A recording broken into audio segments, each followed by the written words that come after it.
Para disa ditësh, Gjesi dhe Egli realizuan një martesë në shtëpinë më të famshme në Shqipëri. Tani më lirisht ata mund të quhen çifti më i ri i showbizit. Por me sa duket, luhatit e marrëdhënieve e tyre po vazhdojnë edhe pas martesës. Sërish një situatë e papritur ka ndodhur mes çiftit. E gjithë kjo ndodhi për shkak të një masazhi, e cila çoi në fjalë të ashpra të Gjesit ndaj Eglit.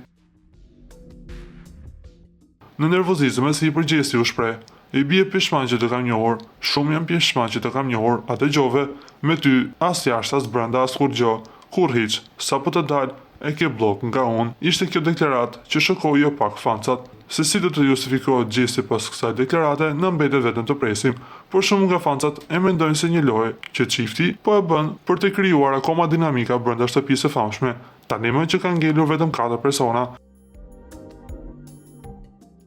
Na do të rikujtojmë se finale e madhe do të zhvillohet të shtunën mbrëma, në datë 19 prill. Aty do të merret vesh se kush do të triumfojë mes Rozanës, Gjesit, Eglit dhe Lajart Vasilit.